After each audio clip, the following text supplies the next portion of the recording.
일본이 우리나라에 대해 수출을 규제한 지 보름이 지났습니다. 그동안 일본 정부는 계속해서 말을 바꾸고 있습니다. 처음엔 강제징용 배상 판결을 문제 삼더니 다시 한국이 대북 제재를 위반한 것 같다라고 했었죠.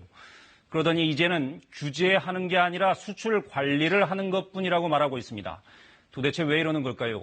숨은 의도가 뭔지 공민경 기자가 취재했습니다. 세코 일본 경제산업성 장관의 트위터.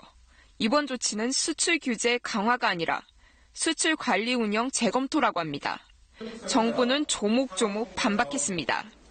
한국뿐 아니라 전 세계가 피해를 본다며 규제가 분명하다는 겁니다. 이러한 영향은 한 나라의 수출 관리 운영 수준을 넘어선다는 점에서 규제가 아니라는 일본 측의 주장은 설득력이 없습니다. 일본 언론도 규제라는 말을 계속 씁니다.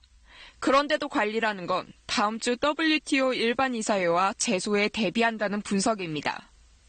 WTO 법규인 가트 21조엔 국제안보를 위한 의무 조치는 문제 삼지 않는다는 예외가 있습니다.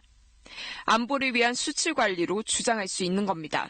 용어 선택에 좀 더 신중을 기하면서 앞으로 한국이 WTO 등에서 통상 분쟁을 제기했을 때를 대비하는 일본은 계속 말을 바꿔왔습니다.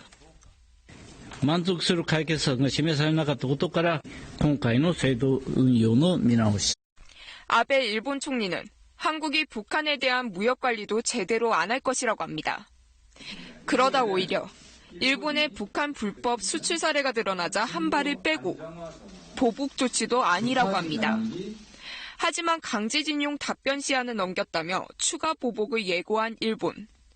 2차 보복을 하면 자가당착에 빠지는 셈입니다. 북한 문제를 이제 들고 왔잖아요. 우리가 니들이 문제지 우리가 문제가 아니다. 그러니까 이제 이게 굉장히 궁색해진 거예요. 일본은 양자 협의가 없어 백색 국가에서 빼겠다고 해놓고 우리 정부의 국장급 양자 협의 요청엔 답도 없습니다. KBS 뉴스 공민경입니다.